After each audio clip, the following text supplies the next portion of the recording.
সরকারি কমিটি গঠন ও ব্যবসায়ী নেতাদের আশ্বাসে এনবিআর এর কমপ্লিট শাটডাউন কর্মসূচি প্রত্যাহার। আন্দোলনের 6 নেতার বিরুদ্ধে অনুসন্ধান শুরু দুদকের। 8 আগস্ট নতুন বাংলাদেশ দিবসের সিদ্ধান্ত থেকে সরে এলো সরকার। মুরাদনগরের ধর্ষণের ঘটনাকে সর্বোচ্চ গুরুত্ব দিয়ে দ্রুত বিচার সম্পন্নের নির্দেশ।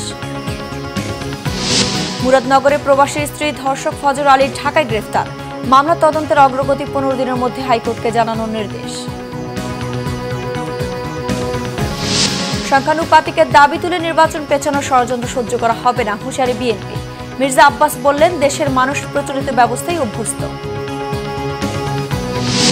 জুলাই সনদ নিয়ে অনিশ্চয়তা, ক্ষুব্ধ এনসিপি। 3 আগস্ট কেন্দ্রীয় শহীদ মিনারে ইশতেহার ও ঘোষণাপত্র প্রকাশের বার্তা। দেখছেন ক্রাউন সিমেন্ট সংবাদ শিরোনাম। এবার বিস্তারিত। সরকারের কমিটি গঠন ও ব্যবসায়ী সংগঠনগুলোর আশ্বাসে গতরাতে কমপ্লিট শাটডাউন কর্মসূচি প্রত্যাহার করেছে এনবিআর সংস্কার ঐক্য পরিষদ। এতে কয়েকদিন ধরে এনবিআর এর কার্যক্রমে সৃষ্ট অচল অবস্থার অবসান ঘটল। এর আগে আন্দোলনকারীদের কর্মস্থলে ফেরার আহ্বান ও কঠোর পদক্ষেপের হুঁশিয়ারি দিয়ে সরকারের পক্ষ থেকে গতকাল বিবৃতি দেওয়া হয়। নাবিল জাহাঙ্গীরের রিপোর্ট। 1 মাসেরও বেশি সময় ধরে জাতীয় রাজস্ব বোর্ড এনবিআর এর সংস্কার প্রতিরোধ এবং চেয়ারম্যানের অপসারণের দাবিতে এনবিআর সংস্কার ঐক্য পরিষদের ব্যানারে আন্দোলন করছে প্রতিষ্ঠানটির একদল কর্মকর্তা কর্মচারী। আন্দোলনকারীরা শনিবার থেকে কমপ্লিট শাটডাউন কর্মসূচি পালন শুরু করলে দেশের পণ্য আমদানি রপ্তানি সহ সার্বিক কার্যক্রমে অচলাবস্থা দেখা দেয়। এর পরিপ্রেক্ষিতে রবিবার সব customs house, ICD, bond commissionerate ও শুল্ক স্টেশন সমূহের সব শ্রেণীর চাকরিকে অত্যাবশ্যকীয় সার্ভিস ঘোষণা করে বিবৃতি দেয় অন্তর্বর্তী সরকার। একই সাথে এই আন্দোলনকে পরিকল্পিত ও দুরভিসন্ধিমূলক এবং জাতীয় স্বার্থ ও নাগরিক অধিকারের পরিপন্থী বলে উল্লেখ করে সরকার। আন্দোলনরত কর্মকর্তা কর্মচারীরা অনতিবিলম্বে কাজে যোগ না দিলে তাদের বিরুদ্ধে কঠোর পদক্ষেপের হুঁশিয়ারিও দেয়া হয়। রবিবার কর্মসূচি পালনের পাশাপাশি দেশের শীর্ষ ব্যবসায়ী সংগঠনগুলোর নেতাদের সঙ্গে দিনভর দফায় দফায় বৈঠক করে এনবিআর সংস্কার ঐক্য পরিষদ। রাতে কমপ্লিট শাটডাউন কর্মসূচি প্রত্যাহারের ঘোষণা দেন আন্দোলনকারীরা। দেশের শীর্ষস্থানীয় ব্যবসায়ী নেতৃবৃন্দের অনুরোধের প্রেক্ষিতে এবং দেশের আমদানি রপ্তানি ও সাপ্লাই চেইন সচল রাখা তথা অর্থনীতির বৃহত্তর স্বার্থে এবং জনগণের স্বার্থ বিবেচনায় নিয়ে এনবিআর সংস্কার ঐক্য পরিষদ তাদের কমপ্লিট শাটডাউন এত দ্বারা প্রত্যাহার করেছে। আমরা আশা করি যে সরকার আমাদেরকে সে ধরনের আশ্বস্ত করেছেন এবং সেই পরিপ্রেক্ষিতে আমরা ওনাদেরকে আশ্বস্ত করেছি। এখানে কিছু হয়তো হয়রানিমূলক জিনিসের ঘটনাও ঘটতে পারে এবং সেটা নিয়েও আমরা আলোচনা করেছি এবং সরকার আমাদেরকে আশ্বস্ত করেছে যে এই জিনিসগুলি ওনারা বিবেচনার মধ্যে নিচ্ছে। এর মধ্য দিয়ে আমদানি রপ্তানিতে যে অচল অবস্থার সৃষ্টি হয়েছিল তার অবসান ঘটল। অর্থ উপদেশ নাবিল জাহাঙ্গীর, বাংলা ভিশন, ঢাকা। এদিকে এনবিআর সংস্কার ঐক্য পরিষদের সভাপতি সহ 6 জনের বিরুদ্ধে অনুসন্ধান শুরু করেছে দুর্নীতি দমন কমিশন দুদক। তাদের বিরুদ্ধে অভিযোগ, বিগত 20 থেকে 25 বছর ধরে অবৈধ সম্পদ অর্জনের বিনিময়ে এনবিআর এর এসব কর্মকর্তা বিভিন্ন ব্যক্তিকে ভ্যাট শুল্ক ফাঁকে সুযোগ করে দিয়েছেন। এদিকে এনসিপি নেত্রীর কাছে দুদক পরিচয়ে চাঁদা দাবির অভিযোগে 4 জনকে আটক করেছে সংস্থাটি। রিপোর্ট ফররুক বাবুর। জাতীয় রাজস্ব বোর্ড এনবিআর এর আন্দোলনে সারা দেশ তোলপাড়। পালিত হচ্ছে কমপ্লিট শাটডাউন কর্মসূচি। পরিস্থিতি মোকাবেলায় কঠোর হুঁশিয়ারি দিয়েছে সরকার।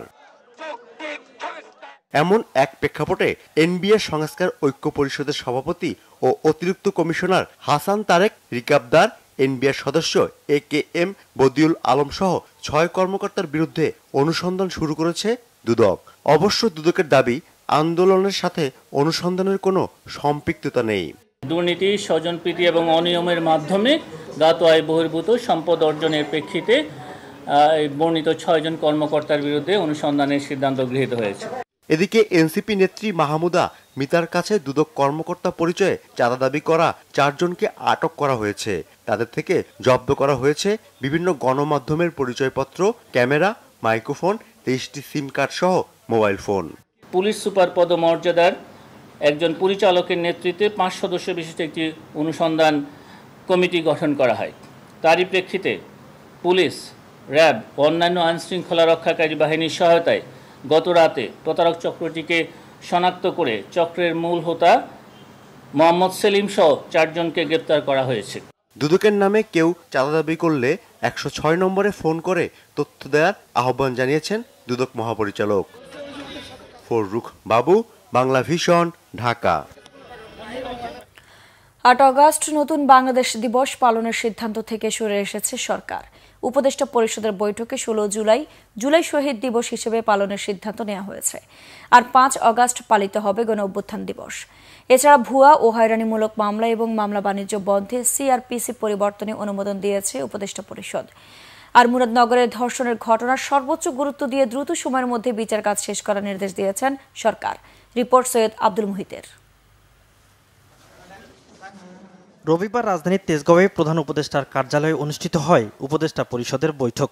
সভাপতিত্ব করেন প্রধান উপদেষ্টা ডক্টর মোহাম্মদ ইউনুস। উপদেষ্টা পরিষদ 16 জুলাই শহীদ দিবস আর 5 আগস্ট গণ অভ্যুত্থান দিবস পালনের সিদ্ধান্ত নেয়।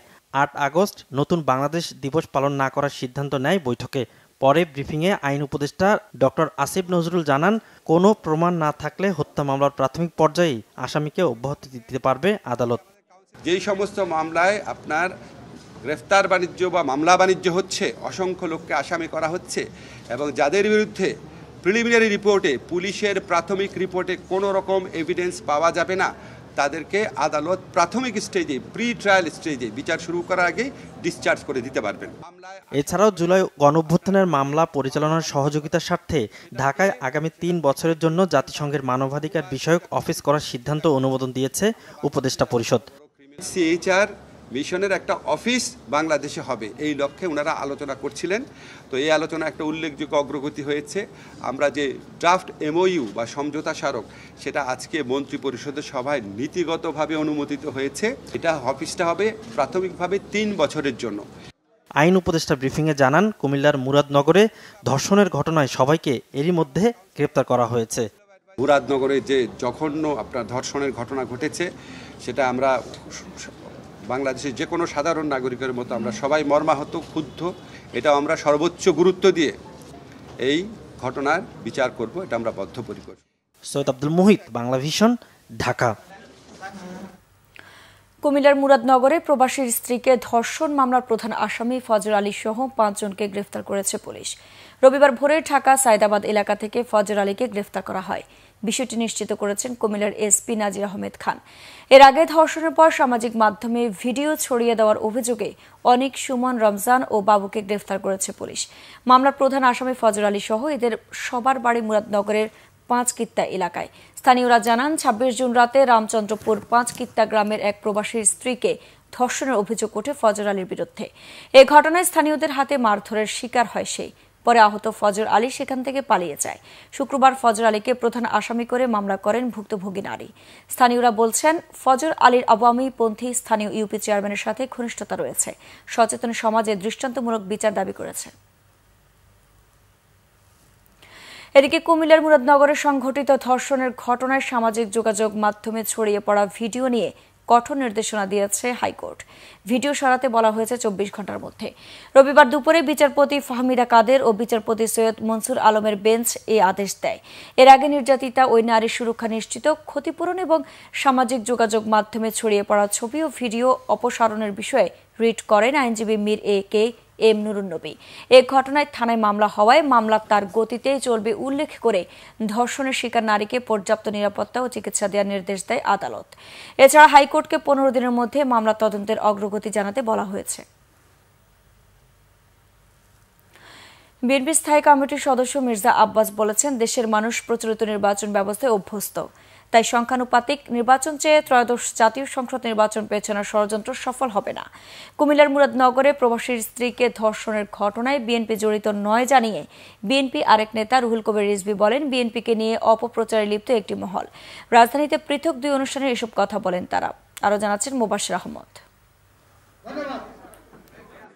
রবিবার সকালে রাজধানীর ডিপ্লোমা ইঞ্জিনিয়ার্স ইনস্টিটিউশনে রমনা থানা বিএনপির সদস্য সংগ্রহ কার্যক্রম উদ্বোধন করেন বিএনপির স্থায়ী কমিটির সদস্য মির্জা আব্বাস। এ সময় তিনি বলেন, দেশ যখন ঐকমত্যের ভিত্তিতে নির্বাচনের পথে হাঁটছে, তখনই নির্বাচন ইস্যুতে আবারও পরিস্থিতি ঘোলা করার চেষ্টা করা হচ্ছে। পিআর সিস্টেম না হলে নির্বাচন হতে দেওয়া হবে না, স্থানীয় সরকার আগে না হলে নির্বাচন দেওয়া হবে না, বিচার না হলে আগে নির্বাচন হতে দেওয়া হবে না। আরে ভাই, আপনাদের শুধু না বলার জন্য বলা হয়েছে নাকি? আর আমরা বিএনপি যদি বলি হবে হবে এবং হবে, হতেই হবে। সুতরাং কোন রকম কনফ্রন্টেশনে বিএনপি যেতে চায় না। আমরা 17 বছর রাজপথে যুদ্ধ করেছি, আমরা রাজপথে আর যুদ্ধ করতে চাই না। এদিকে দুপুরে পল্টনে বিএনপির কেন্দ্রীয় কার্যালয়ে সমসাময়িক বিষয়ে সংবাদ সম্মেলন করেন দলের সিনিয়র যুগ্ম মহাসচিব রুহুল কবির রিজভী। তিনি বলেন, কুমিল্লার মুরাদনগরে প্রবাসী স্ত্রীকে ধর্ষণের ঘটনার সাথে পতিত আওয়ামী লীগের সাবেক নেতা জড়িত থাকলেও দায় চাপানোর চেষ্টা হচ্ছে বিএনপির ওপর।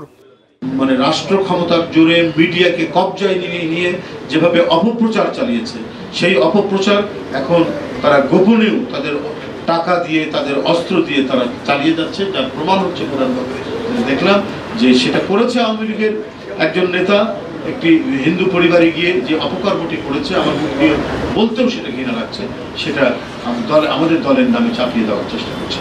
এই ধরনের ঘটনা তারা আরো বিভিন্ন জায়গায় করেছে। অস্থিরতা তৈরি না করে ঐকমত্যের ভিত্তিতে গণতন্ত্রের স্বার্থে সবাইকে একসাথে কাজ করার আহ্বানও জানান বিএনপির এই নেতা। আমরা যাতে এক থাকতে পারি, এক হতে পারি। মুবাশির আহমেদ, বাংলা ভিশন, ঢাকা। ফেব্রুয়ারিতেই জাতীয় সংসদ নির্বাচন হবে বলে আশাবাদ জানিয়েছেন বিএনপি স্থায়ী কমিটির সদস্য আমির খসরু মাহমুদ চৌধুরী। সোহরাওয়ার্দী উদ্যানে ইসলামী আন্দোলনের মহাসমাবেশ থেকে আগে স্থানীয় সরকার নির্বাচনের দাবির বিষয়ে জানতে চাইলে তিনি এ মন্তব্য করেন। গুলশানে চেয়ারপারসনের কার্যালয়ে বিএনপি মহাসচিব মির্জা ফখরুল ইসলাম আলমগীরের সাথে Canadian high commissioner Ajit Singh এর সাক্ষাতের পর কথা বলেন আমির খসরু মাহমুদ চৌধুরী। রবিবার বিকেলে বিএনপি চেয়ারপারসনের গুলশান কার্যালয়ে কানাডিয়ান হাই কমিশনার সাক্ষাৎ করেন বিএনপি মহাসচিবের সাথে। এ সময় দলের স্থায়ী কমিটির সদস্য আমির খসরু মাহমুদ চৌধুরী ও সাংগঠনিক সম্পাদক শামা ওবায়দ উপস্থিত ছিলেন। পরে আমির খসরু বলেন, নির্বাচন ফেব্রুয়ারিতে হবে না এরকম কোনো লক্ষণ তিনি দেখছেন না, শুধু এটাকে প্রশ্নবিদ্ধ করার দরকার নেই। আমির খসরু বলেন, যে কোনো প্রেক্ষাপটে দ্বিমত থাকবে, এটাতে কোনো অসুবিধা নেই, দ্বিমত পোষণের অধিকার সবার আছে।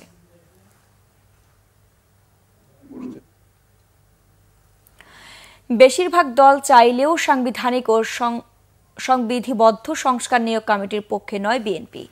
এর পরিবর্তে আগের আইনের সংস্কার করে স্বচ্ছতা ও জবাবদিহিতার নিশ্চয়তা চায় দলটি। তবে জাতীয় ঐকমত্য কমিশনের বৈঠকে দ্বিকক্ষ বিশিষ্ট পার্লামেন্টের বিষয়ে একমত হয়েছে বিএনপি।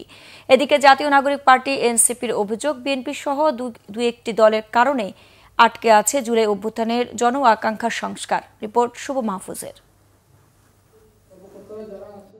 রাজধানীর ফরেন সার্ভিস একাডেমিতে জাতীয় ঐকমত্য কমিশনের সঙ্গে রবিবারও রাজনৈতিক দলগুলোর দ্বিতীয় পর্যায়ের সপ্তম দিনের আলোচনা হয়। এদিনও আলোচনা হয় সাংবিধানিক ও সংবিধিবদ্ধ প্রতিষ্ঠানের নিয়োগ কমিটি নিয়ে। এর সাথে যুক্ত হয় দ্বিকক্ষ বিশিষ্ট সংসদ। দিনের শুরুতে হতাশা নিয়ে কমিশনের সহসভাপতি আলী রিয়াজ বলেন, ঐকমত্য গঠনে আশাব্যঞ্জক অগ্রগতি হয়নি। রাষ্ট্রকাঠামো গঠনে সবার দায়িত্ব পালনই জুলাই শহীদদের প্রতি শ্রদ্ধা জানানোর একমাত্র উপায়। আমরা আশা করেছিলাম আবু সাঈদের শাহাদাত বার্ষিকীতেই আমরা সকলে মিলে এই সনদে স্বাক্ষর করতে পারবো। সেটা কতটা সম্ভব হবে সেটা আপনাদের উপর নির্ভর করে। আমরা খানিকটা শঙ্কিত যে সেই জায়গায় আমরা যাব না। তবে এটা আমি বলতে পারি যে আমাদেরকে অবশ্যই জুলাই মাসের মধ্যেই এই প্রক্রিয়ার একটা পরিণতির দিকে যেতে হবে। সপ্তম দিনের আলোচনায় সাংবিধানিক ও সংবিধিবদ্ধ সংস্থার নিয়োগের বিষয়ে আগের অবস্থানে অটল থাকলেও দ্বিকক্ষ বিশিষ্ট পার্লামেন্টে একমত বিএনপি। এই বিষয়ে আমাদের বক্তব্য আগের মতোই। সমস্ত সংস্থাগুলোর স্ব আইন যেগুলো আছে তার মধ্যে আমরা সংশোধনী আনি এবং সেই আইনগুলোতে সংস্কার করে আরও স্বচ্ছতা, জবাবদিহিতা আমরা নিশ্চয়তা বিধান করি এবং সেই গঠন প্রক্রিয়াটা আরও শক্তিশালী করি। তবে জামায়াতে ইসলামী, এনসিপি সহ অন্যান্য দলগুলো বলছে, প্রধানমন্ত্রীর হাতে যাতে ক্ষমতা কুক্ষিগত না হয় সেজন্য সাংবিধানিক নিয়োগ কমিটির পক্ষে তারা। অধিকাংশ দল আমরা একমত হয়েছি যে আজকে সাংবিধানিক পদগুলোতে বিধিবদ্ধ পদের নিয়োগটাকে অতি অবশ্যই প্রধানমন্ত্রীর প্রশাসনিক হস্তক্ষেপের বাইরে, তার নির্বাহী ক্ষমতার বাইরে তার নিয়োগের ব্যাপারে কমিটি করা দরকার। কেউ এটাকে ভুল বুঝে এটা বলতে চাচ্ছিলেন যে এরকম একটা কমিটি থাকলে প্রধানমন্ত্রীর হাত পা বেঁধে দেওয়া হবে। আসলে এর সাথে প্রধানমন্ত্রীর হাতও জড়িত নাই, পাও জড়িত নাই, এবং এতে করে প্রধানমন্ত্রীর হস্তক্ষেপ করার সুযোগটা ছিল বেশি। আমরা অতীতেও দেখেছি সার্চ কমিটি হইতো, প্রধানমন্ত্রী থেকে একটা গোপনে লিস্ট পাঠিয়ে দেওয়া হতো। এটা রোধ করা খুব জরুরি।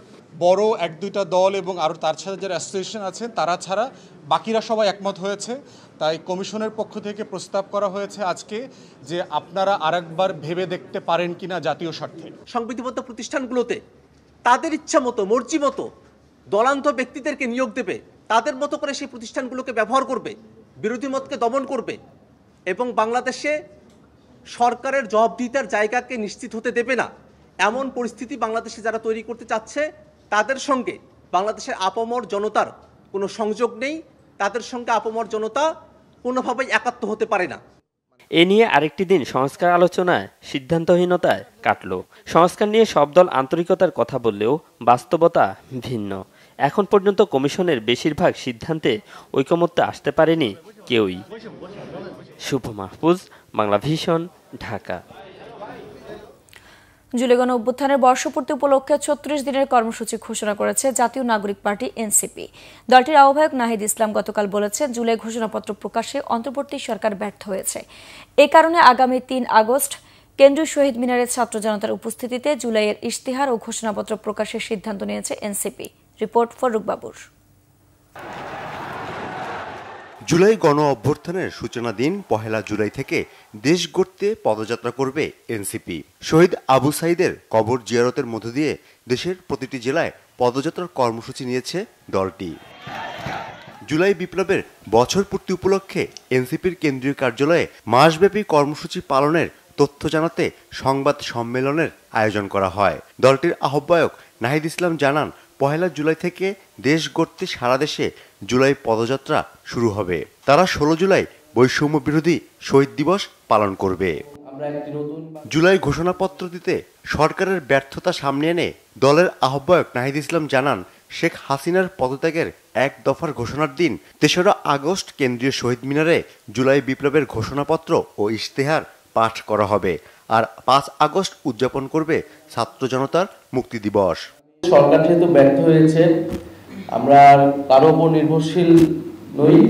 এই জুলাই ঘোষণাপত্র দাবিটি আমাদের পক্ষ থেকেই উঠেছিল। সেই সময় বৈষম্য বিরোধী ছাত্র আন্দোলন এবং জাতীয় নাগরিক কমিটির পক্ষ থেকে উঠেছিল। অর্থাৎ অভ্যুত্থানকারী যে ছাত্র জনতা আমাদের সাথে যুক্ত হয়েছিল, তাদের যে নেতৃত্ব, আমরা মনে করি এটা তাদেরই দায়িত্ব। যদি সরকার বা যে কোনো রাজনৈতিক দল সেটা সম্মত না হয়, এটি অবশ্যই আমাদের দায়িত্ব এই ঘোষণাপত্রটি জনগণের উদ্দেশ্যে, জনগণকে সাথে নিয়ে একটি ঘোষণাপত্র রচনা করা। এদিকে জাতীয় নির্বাচনের আগে গণহত্যার আসামিদের বিচারের রোডম্যাপ প্রকাশের দাবি জানিয়েছেন নাহিদ ইসলাম।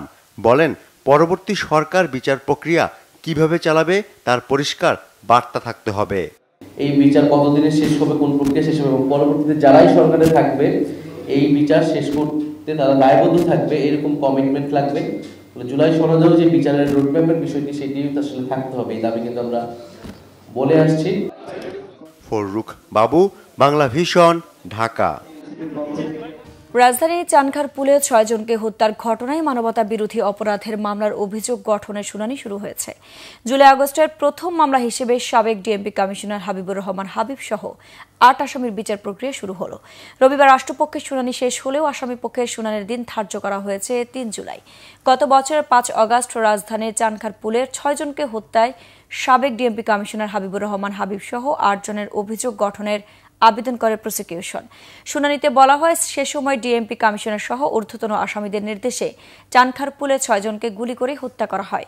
এদিন পলাতক ৪ আসামির পক্ষে রাষ্ট্রনিযুক্ত আইনজীবী এবং গ্রেফতার ৪ জনের মধ্যে ২ জনের পক্ষে তাদের আইনজীবী মামলা থেকে অব্যাহতি চেয়ে আবেদন করেন। আওয়ামী লীগ সরকারের আমলের সংসদকে আজেবাজে সংসদ মন্তব্য করে সিপিডি সম্মানীয় ফেলো ডক্টর দেবপ্রিয় ভট্টাচার্য বলেছেন, সে সময় সংসদের ভেতরে পোশাক মালিকরা বেশি থাকায় তারা নিজেদের সুবিধা আদায় করে নিয়েছে। তার মতে এসএমই খাতের অযত্ন, অবহেলা ও অবজ্ঞা জাতির ক্ষতির কারণ হয়ে দাঁড়িয়েছে। নতুন বাংলাদেশ গড়তে এসএমই খাতকে গুরুত্ব দেওয়ার তাগিদ দেন তিনি। গতকাল রাজধানীতে বাংলাদেশ বিনিয়োগ উন্নয়ন কর্তৃপক্ষ বিটা ভবন মিলনায়তনে আন্তর্জাতিক MSME দিবসের আলোচনা ডক্টর দেবপ্রিয় ভট্টাচার্য এসব কথা বলেন। তিনি আরও বলেন, ব্যবসা বাণিজ্যে শুধু ঋণ পাবার বিষয় নিয়ে আলোচনা হয়, কিন্তু শুল্ক কাঠামো আরও বেশি গুরুত্বপূর্ণ। ছোট হলে আধুনিক হওয়া যাবে না, এ ধারণা থেকে বের হতে হবে বলেও মন্তব্য করেন তিনি। অনুষ্ঠানে বিডার নির্বাহী চেয়ারম্যান চৌধুরী আশিক মাহমুদ বিন হারুন বলেন, শুধু সস্তা শ্রম দিয়ে বিদেশি বিনিয়োগ আনা যাবে না, প্রয়োজন ব্যবসা সহজীকরণ ও বন্দর সমস্যার সমাধান। এবার আন্তর্জাতিক সংবাদ।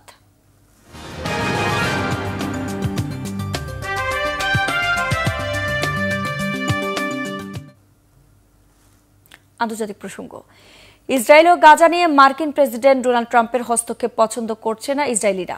এক সপ্তাহের মধ্যে গাজায় যুদ্ধবিরতি সম্ভব বলে বিশ্বাস ট্রাম্পের।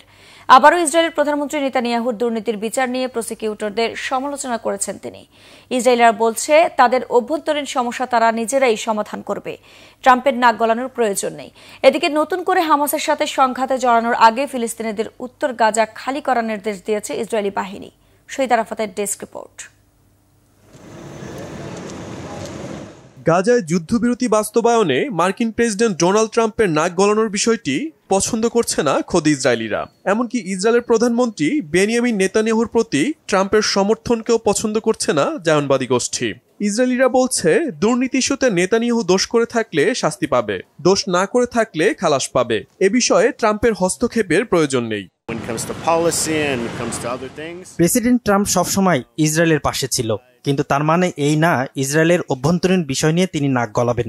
নেতানিয়াহুর দুর্নীতির বিচার নিয়ে তার কথা বলার কিছু নেই, এমনকি গাজায় কি ঘটছে সেটি দেখারও প্রয়োজন নেই। ট্রাম্প মনে করছেন ইসরায়েলের ইস্যু নিয়ে কথা বলা তার দায়িত্ব, কিন্তু আমি মনে করি ইসরায়েল তার নিজের দায়িত্ব নিতে পারে। সব কিছুর জন্যই ট্রাম্পকে ধন্যবাদ, তবে আমাদের কাজটা আমাদেরই করতে দিন। ইরানের সাথে সংঘাতে ইসরায়েলের পাশে থাকায় ট্রাম্পের প্রশংসা করছে ইসরায়েলিরা। এরপরও তারা মনে করে ইসরায়েলের পলিসি তৈরিতে ট্রাম্পের হস্তক্ষেপ করা উচিত না। শনিবার সামাজিক যোগাযোগ মাধ্যমে দেয়া এক পোস্টে ট্রাম্প ইসরায়েলের প্রধানমন্ত্রী বেনিয়ামিন নেতানিয়াহুর দুর্নীতি বিচারে প্রসিকিউটরদের সমালোচনা করেন। লেখেন, যুক্তরাষ্ট্র $1 বিলিয়ন বিনিয়োগ করে ইসরায়েলের পাশে ছিল, সবসময় থাকবে। পরে ইসরায়েলের প্রধানমন্ত্রী ট্রাম্পের সমর্থনকে স্বাগত জানান। ট্রাম্পের সমর্থনে মধ্যপ্রাচ্যকে আবারও মহান করে তোলার প্রত্যয় ব্যক্ত করেন। এদিকে উত্তর গাজা খালি করতে ফিলিস্তিনিদের নির্দেশ দিয়েছে ইসরায়েলি বাহিনী। ওই এলাকায় হামাস নিধনে অভিযান চালাতে নতুন করে এই হুঁশিয়ারি দেওয়া হয়। আতঙ্কে অন্যত্র ছুটছে নিরীহ ফিলিস্তিনিরা। এর মধ্যে ইসরায়েলি হামলায় গাজায় ত্রাণপ্রার্থী সহ অন্তত 20 ফিলিস্তিনি নিহত হয়েছে। এ নিয়ে ভূখণ্ডটিতে নেতানিয়াহু বাহিনীর হামলায় নিহত ফিলিস্তিনির সংখ্যা দাঁড়িয়েছে 56,412 জনে। আহত ছাড়িয়েছে 1,33,000-এর বেশি। শহীদ আরাফাত, বাংলাভিশন নিউজ ডেস্ক। সংবাদ শেষ করব ক্রাউন সিমেন্ট শিরোনামগুলো আরেকবার জানিয়ে।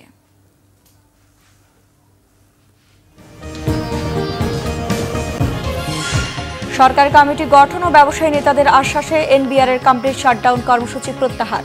আন্দোলন 6 নেতা বিরুদ্ধে অনুসন্ধান শুরু দুদকের।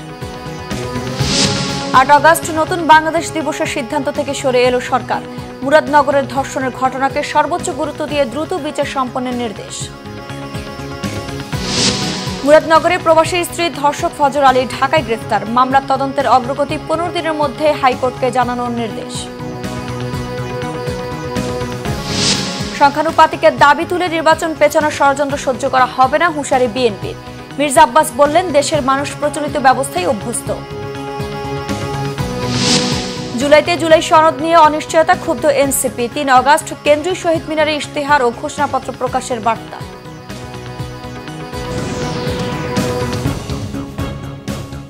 দর্শক, ছিল এখনকার মতো। পরের সংবাদ সকাল 10টায়। এর আগে 9টায় রয়েছে নিউজ টপ 10 দেখার আমন্ত্রণ রইল। এছাড়া বাংলা ভিশন সংবাদ ও সংবাদ সংশ্লিষ্ট অনুষ্ঠান দেখতে ভিজিট করুন www.bvnews24.com ও facebook.com/banglavisionnews এবং সাবস্ক্রাইব করুন youtube.com/banglavisionnews। ধন্যবাদ।